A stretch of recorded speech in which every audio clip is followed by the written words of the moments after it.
የተወደዳችሁና የተከበራችሁ የእግዚአብሔር ቤተሰቦች የእናታችን የንጽሕተ ንጹሐን የቅድስት ድንግል ማርያም የአስራት ልጆች ሁላችሁም በክርስቶስ ሰላም እንደምን ዋላችሁ፣ እንደምን አመሻችሁ፣ እንደምን ቆያችሁ። ልዑል አምላካችን እግዚአብሔር ይችን ዕለት ይችን ሰዓት ባርኮ ቀድሶ ስለሰጠን ለዘላለሙ የተመሰገነ ይሁንልን። እንደ እግዚአብሔር ፈቃድ ዛሬ መዝሙር 48ን እንማራለን። ስምዑ ዘንተ ኩልክሙ አሕዛብ፣ እናንተ አሕዛብ ሆይ ስሙ ይላል በአምላክ ቅዱስ ዳዊት። ይህ ቃል በአባቶቻችን በሊቃውንቱ ሲተረጎም የንስሐ ጥሪ ቃል እንደሆነ ይናገራሉ። ስለሆነም እናንተ ባዕለ ጸጎች ባካችሁ ስሙ። ምክንያቱም በዚያ ዘመን ብዙ ባዕለ ጸጎች ሀብታሞች በገንዘባቸው በሀብታቸው ይመኩ ስለነበረ በሀብታቸውና በንብረታቸው ተመክተው እግዚአብሔርን ረስተው ስለነበረ ይሄን ሀብትና ንብረት የሰጣቸው ማን እንደሆነ ረስተው ስለነበረ ይሄን ሀብት ንብረት ማን እንደሰጣችሁ እባካችሁ እናንተ ባዕለ ጸጎች ሆይ ስሙ ይላል። ዛሬም እኔና እናንተ እግዚአብሔርን መስማት እንደሚገባል፣ በተለይ ደግሞ በሀብት በንብረታችሁ የምትመኩ እግዚአብሔርን የረሳችሁ ከእግዚአብሔር ይልቅ ሀብት ንብረታችሁን አብልጣችሁ የምታዩ እግዚአብሔርን አሳንሳችሁ ሀብት ንብረታችሁን አብልጣችሁ የምታዩ ሌሊት ወደ እግዚአብሔር መገስገስ ሲገባችሁ ወደ ሀብት ወደ ንብረት ወደሚገኝበት እግዚአብሔር በሰጣችሁ ነገር ላይ እሱን ረስታችሁ ወደሱ አብልጣችሁ ሙሉ ጊዜያችሁን ለሀብት ለንብረታችሁ መስጠታችሁ ነው። እናንተ ባዕለ ጸጎች ባካችሁ ስሙ። ይህ ሀብት ንብረት ከእግዚአብሔር ነው የተገኘው፣ መልሶ እግዚአብሔር ይወስደዋል። ለሚከስር ለሚጠፋ ነገር እግዚአብሔርን አትርሱ ይላል በአምላክ ቅዱስ ዳዊት። ሲቀጥል እናንተ ድሆች ስሙ ይላል። ድሆች የተባሉት በሀብት በንብረት ድሃ የሆኑትን ሳይሆን በአስተሳሰብ በአመለካከት እግዚአብሔርን ባለማወቅ ድሃ የሆኑ ቃለ እግዚአብሔርን ባለማወቅ ድሃ የሆኑ ከቃለ እግዚአብሔር ድሃ የሆኑ ከመንፈሳዊ ሕይወት ድሃ የሆኑ ኃጢአትን የሚወዱ ከጽድቅ ድሃ የሆኑ እናንተ ድሆች ይላቸዋል። ድሆች ሲላቸው በገንዘብ በሀብት በንብረት በእርሻ በመሬት አይደለም፣ ወይም ደግሞ በብር በዶላር አይደለም። በአስተሳሰብ ድሃ የሆናችሁ እግዚአብሔርን የረሳችሁ እግዚአብሔር ያደረገላችሁን ነገር ሁሉ ረስታችሁ ለራሳችሁ ብቻ የምትኖሩ እናንተ ድሆች ባካችሁ ስሙ ይላል በአምላክ ቅዱስ ዳዊት። እናንተ ትንሾችና ትልቆች ባካችሁ ስሙ ይላል። ትልቆች የተባሉት ከ40 ዓመት በላይ የሆኑ ትልቆች ሽማግሌዎች እንደ ትልቅነታቸው ሳይሆን እግዚአብሔርን ረስተው ጣዖት የሚያመልኩ ከእግዚአብሔር ይልቅ ጣዖትን አብልጠው የሚኖሩ እናንተ ትልቆች እባካችሁ እግዚአብሔርን ስሙ። እናንተ ወጣቶች ሆይ እባካችሁ እግዚአብሔርን ስሙ ይላቸዋል። ትንሾች የተባሉ ወጣቶች ናቸው። እግዚአብሔርን ስሙ። እናንተ ጠቢባን ሆይ እባካችሁ እግዚአብሔርን ስሙ። ጥበብን ያገኛችሁት ዕውቀትን ያገኛችሁት ከእግዚአብሔር ነው። ምክንያቱም እናንተ እግዚአብሔር በሰጣችሁ አይምሮ ተጠብባችሁ ተመራምራችሁ ተፈላስፋችሁ ይኸው ታዋቂ ሆናችሁ። ታዋቂ ልትሆኑ የቻላችሁ ይህን ጥበብ ይህን ዕውቀት የሰጣችሁ ጥሩ ንጹሕ አይምሮ የሰጣችሁ የገጠመላችሁ እግዚአብሔር ነው። ስለዚህ እባካችሁ በራሳችሁ ጥበብ አትመኩ፣ በእግዚአብሔር ተመኩ። ጥበቡን ዕውቀቱን የሰጣችሁን እግዚአብሔርን እመኑ፣ አመስግኑ። እባካችሁ እናንተ አሕዛብ ስሙ፣ እናንተ ጠቢባን እባካችሁ ስሙ ይላል በአምላክ ቅዱስ ዳዊት። ለጥበበኞች የቀረበ ጥሪ፣ ለትንሾችና ለትልቆች የቀረበ ጥሪ፣ ለድሆች የቀረበ ጥሪ፣ ለባዕነ ጸጋዎች የቀረበ የንስሐ ጥሪ ተብሎ ይሄ መዝሙር 48 ይታወቃል። ዛሬም እኛ ተጠርተናል።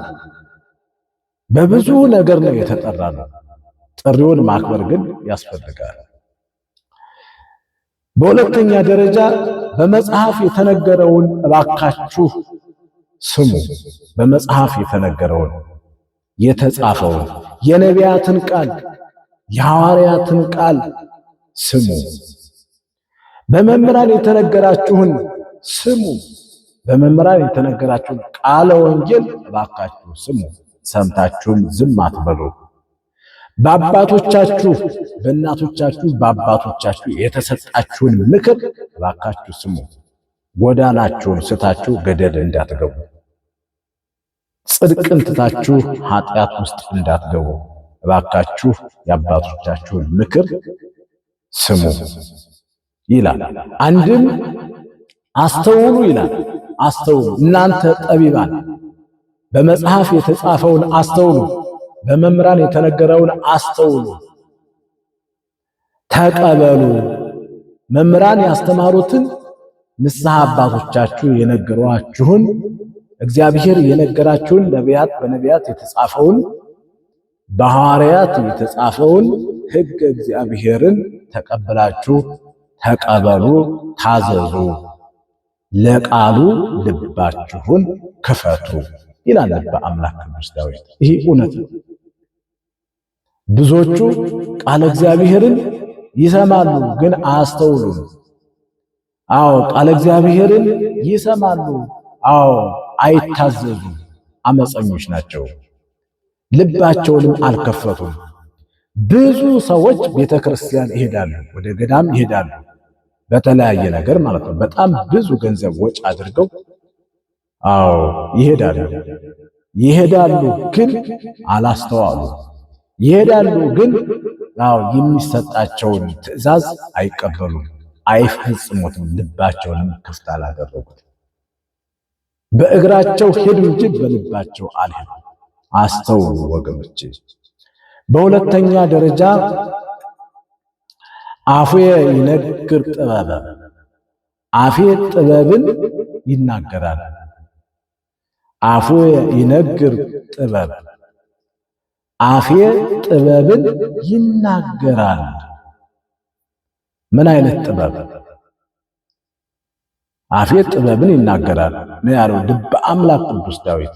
የኛ አፍስ ምንድነው የሚናገረው? የኛ አፍ ምንድነው የሚያወራው?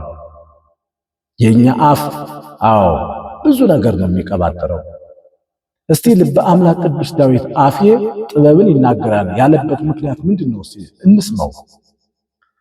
ስለ ሕይወት በዚች ዓለም ስንኖር በጥበብ መሆን እንዳለበት፣ ስለ ሕይወቴ አፌ ጥበብን ይናገራል። ስለ ሕይወቴ ወይም ስለ ሕይወታችንን እንዴት መምራት እንዳለበት፣ በሕይወት ዘመናችን እንዴት መኖር እንዳለበት በአንደበታችን ጥበብን እንናገርበታለን። ምክንያቱም ጥበብ ያለበት ንግግር ከሰው ጋር ያገናኛል፣ ከሰው ጋር ያቀራርባል፣ የተጣሉ ሰዎችን ያስታርቃል።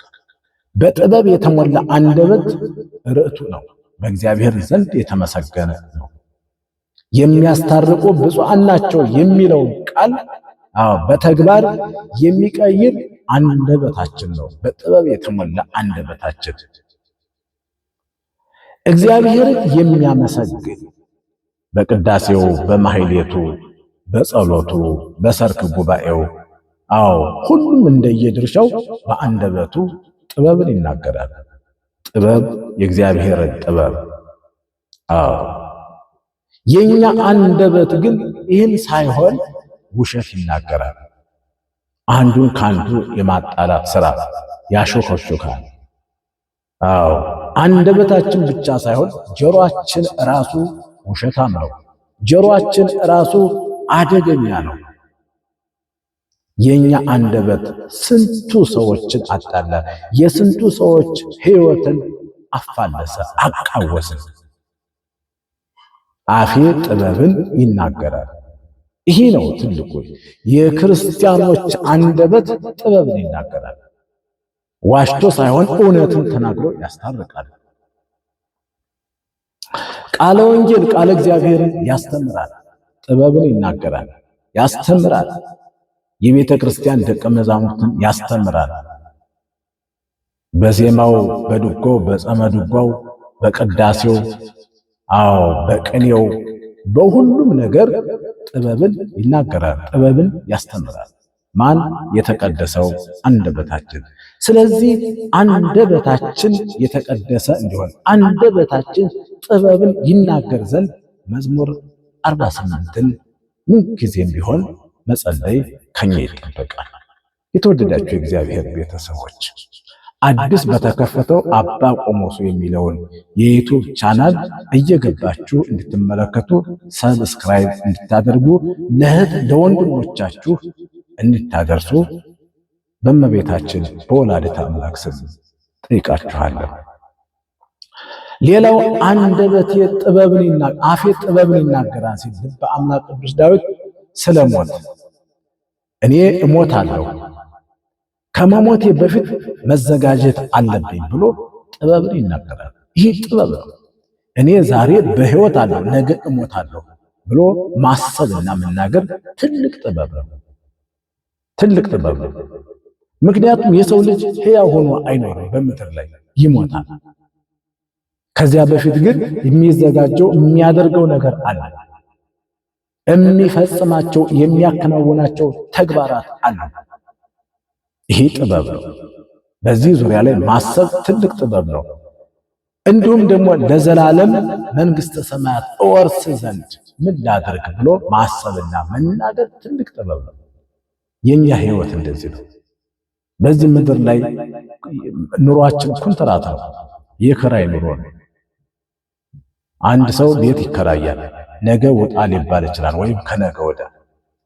እኔና እናንተ በዚች ምድር ላይ ስንኖር ተከራይተናት የምንኖር ነው። ለዘላለም የምንኖርባት ከገባንባት የማንወጣባት ያቺ ዘላለማዊ ቤታችን መንግሥተ ሰማያት እሷን ማዘጋጀት ነው። አሁን ሰው ሁሉ በቃ ጥድፊያ፣ ፎቅ ለመስራት፣ ቤት ለመስራት፣ መንገድ ለመስራት ሩጫ። መቼ እንደሚመጣ እናውቁ። አንዷ ወፍጮ እየፈጨች አንዷ ተኝታ ክርስቶስ መልአከ ሞት ይመጣል። አንዱ ቤተክርስቲያን ጸሎት እያደረሰ እየጸለየ እያስቀደሰ እየቀደሰ እየለመነ እያለቀሰ ጌታ ሆይ ማረኝ እያለ፣ ሌላው ደግሞ ዝም ብሎ ሲሮጥ በከንቱ ይቻላል ታልፋለች። የትኛው ነው ጥበበኛ? ከፎቅ ላይ ፎቅ ከፎቅ ላይ ፎቅ ከፎቅ ላይ ፎቅ እያለ እያሳመረ ነገ ለማይኖርበት ዓለም ይሄ ጥበብ አይደለም። ትክክለኛው ጥበብ እግዚአብሔር አምላክ ያዘዘንን ነገር መፈጸም ነው። ስለ እውነተኛው መንግስት፣ ስለ እውነተኛው ባለጠግነት፣ እውነተኛ ባለጠግነት ይሄ ሰዎች አጭበርብረው ወደዚያ ብለው ድሃውን አናደው አበሳጭተው ደብቀው ምናምን የሚሰበስቡትን ባለጠግነት አይደለም። እውነተኛው ባለጠግነት ምንድነው? ንስሐ የሚገባ የሚጾም የሚጸልይ በአግባቡ ሰርቶ ከሰራው ላይ አስራት በኩራት አውጥቶ የተረፈው ገንዘብ እውነተኛ ባለጠግነት፣ በእውነተኛ ባለጠግነት የተገኘ ገንዘብ ስለሆነ በረከት አለ። ለምን ሀብታም አይሆንም? ለምን አይበዛለትም? አስራት በኩራት ከላዩ ላይ ቀንሶ አውጥቶ የተረፈው ገንዘብ እሱ ትክክለኛ እውነተኛ ባለጠግነት ነው። ሶስተኛ የባለጠጎችን ኃይል አልፈራም ይላል በአምላክ ቅዱስ ዳዊት። በዚህ በመዝሙር 48 ላይ የምናገኘው የባለጠጎችን ኃይል አልፈራም። የሚገርም ነገር እኮ ነው። ቅዱስ ዳዊት ባለጠጎች ያላቸው እነማንን ነው? ሞትን ስለማያፍሩ ሞትን የማያስቀሩ ባለጠጎች አሉ። ሞትን ለማያስቀሩ ባለጠጎች እኔ አልፈራም። ሞትን አያስቀሩ። የፈለገ ይሁን የገንዘብ ጋጋታ፣ የዶላር ጋጋታ እንደው በቃ ከዚህ ተነስቶ እስከ ሰማይ ጠቀስ ድረስ ገንዘቤ ቢወለድ ባለጠጋ ራሱንም ከሞት አያስቀርም፣ ሌላውንም አያስቀርም። በምንም ታማኝ የእግዚአብሔር ጥሪ ከሆነ ባለጠጎች ተሰብስበው ገንዘባቸውን አዋተው ከሞት ይቀራል ብለው የሆነ ነገር ቢያደርጉ በፍጹም እግዚአብሔር የሚጠራው ከሆነ ባለጠጋ ለራሱም ለሰውም ከሞት አይቀርም። ስለዚህ ሞትን ለማያስቀሩ ባለጸጎች በፍጹም አልፈራም አለ። አልፈራም። እነሱ ኃይል የላቸውም፣ ጥበብ የላቸውም፣ ዕውቀት የላቸውም። ሞትን አያስቀሩም ይላቸዋል። ምክንያቱም እነሱ በገንዘባችን፣ በጥበባችን፣ በዕውቀታችን እኛ ሞትን እናስቀራለን የሚሉ ባለጸጎች በዚያ ዘመን ስለነበሩ አልፈራችሁም አላቸው። ሁለተኛ ነፍስን አያድንም አለ። ነፍስን አያድንም። እንዴት ነው ባለጸጋ የኛን ነፍስ ሊያድን የሚችለው? ነፍሳችንን የምትድነው በባለጸግነታችን አይደለም። ባለጸጎች ስሙ፣ አስተውሉ። የኛ ነፍስ የምትድነው በብዙ ገንዘባችን፣ በብዙ ባለጸግነታችን ሳይሆን ንስሐ በመግባታችን ለሥጋው ደግሞ በመብቃታችን ብቻ የኛ ነፍስ የምትድነው። አንዳንድ ሰዎች ብዙ ገንዘብ ለቤተ ክርስቲያን በመስጠታቸው ነፍሳቸውን የምትተርፍ ትመስላቸዋለች። እኔ ብዙ ገንዘብ በመስጠታችሁ እየተቃወምኩ አይደለም። ነገር ግን ነፍሳችን በብዙ ገንዘባችን ትተርፋለች ብላችሁ አስባችሁ ከሆነ ስህተት ነው። አስተውሉ። ብዙ ገንዘብ ከመስጠታችሁ በፊት ብዙ ጊዜ ንስሐ ከገባችሁ በእውነት እግዚአብሔርን ታስደስታላችሁ። ምናልባት ከባለጸጎች ብዙ ገንዘብ የምትቀበሉ አገልጋዮች፣ መሪዎች ካላችሁ ይቅርታ፣ እኔ አይደለም የተናገርኩት፣ ልበ አምላክ ቅዱስ ዳዊት ነው የተናገረው። ራሱ እግዚአብሔር ነው የተናገረው። ደግሞም ትክክል ነው፣ ታምኑበታላችሁ። ዘላለማዊ ሕይወትን አያስቀሩም።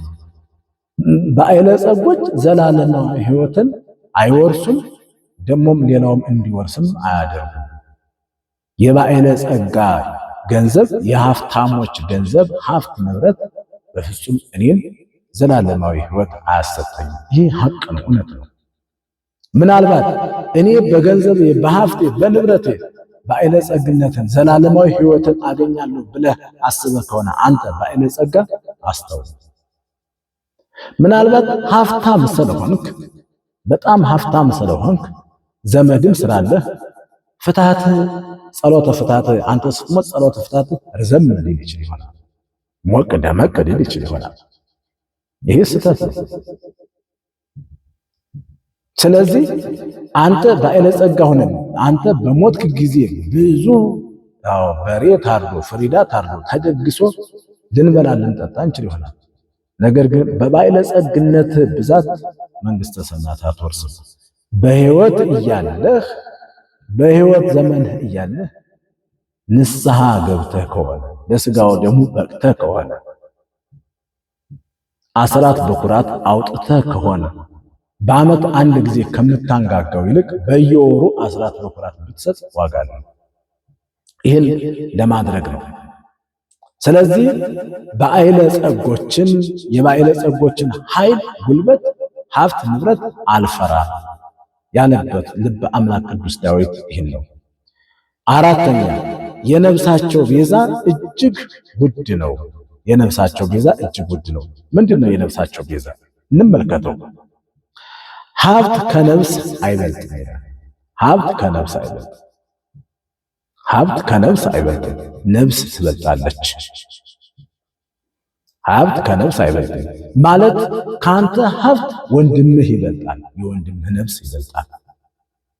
ምክንያቱም ከሀብታቸው ከንብረታቸው ይልቅ ወንድማቸውን አሳንሰው ወንድማቸውን በሀብታቸው በንብረታቸው የቀየሩ የለወጡ አሉ። ስለዚህ የወንድምህን ነፍስ ካንተ ሀብት አታንስም፣ ትበልጣለች እንጂ። ሰው ዓለምን ቢገዛ ነፍሱን ካላተረፈ ምን ዋጋ አለው ይልሃል ቅዱስ ወንጌል። ሰው ዓለምን ሁሉ ቢገዛ ቢነዳ በዚች ዓለም ላይ ቢንደላቀቅ ሞልቶለት ደልቶለት ቢኖር ነፍሱን ካላተረፈ ምን ዋጋ አለው? እናንተ ባለጸጎች ነፍሳችሁን አትርፉ ብሎ ልበ አምላክ ቅዱስ ዳዊት ትልቅ ጥሪውን ያስተላልፋል። ይህን ጥሪ ደግሞ እግዚአብሔር ሰምቶታል፣ እግዚአብሔር ተመልክቶታል። ይሄ ጥሪ በልበ አምላክ በቅዱስ ዳዊት አማካኝነት ይተላለፍ እንጂ በዋናነት ጥሪውን ያስተላለፈው እግዚአብሔር አምላክ ነው። የቃሉ ባለቤት እግዚአብሔር አምላክ ነው። በማን? በልበ አምላክ በቅዱስ ዳዊት ላይ አድሮ። ስለዚህ መዝሙር 48ን በምንጸልይበት ጊዜ አፋችን ጥበብ ይናገራል። በፍጹም በሀብታችን በንብረታችን መጽደቅ እንደማንችል ይልቁንም ደግሞ ለቃሉ ልባችን ክፍት አድርገን ንስሐ ስንገባ ለስጋው ደግሞ ስንበቃ የዘላለም ሕይወትን መንግሥተ ሰማያትን እንደምንወርስ መዝሙር 48 ያስተምረናል ማለት ነው።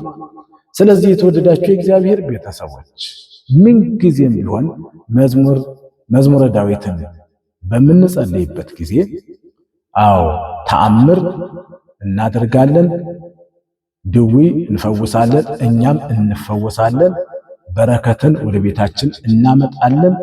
የእጅ ስራዎቻችን ሁሉ በረከት ያገኛሉ። ትምህርት እናገኛለን። ትምህርት ለሕይወታችን ለነፍሳችን የሚሆነውን ትምህርት እናገኝበታለን። ከማን? ከመዝሙረ ዳዊት ትምህርት ማለት ነው። ያስተማረን የመከረን ልዑል አምላካችን እግዚአብሔር ለዘላለሙ የተመሰገነ ይሁን። አዲስ የከፈትኩትን አባ ቆሞሱ የሚለውን ቻናል እየገባችሁ እንድትመለከቱ፣ እንድትከታተሉ፣ እንድትሰሙት የደወል ምልክቷን እየነካችሁ ሰብስክራይብ እንድታደርጉ ለእህት ለወንድሞቻችሁ ለጓደኞቻችሁ በጣም ለምትወዷቸው ይህንን ትምህርት እንድትጋብዟቸው አሁንም በድጋሜ በእግዚአብሔር ስም ጠይቃችኋለሁ። ስላዳመጣችሁኝ ሰላም እግዚአብሔር ከሁላችን ጋር ይሁን። ወስብሐት ለእግዚአብሔር። ይቆየን። ደህና ደሩ።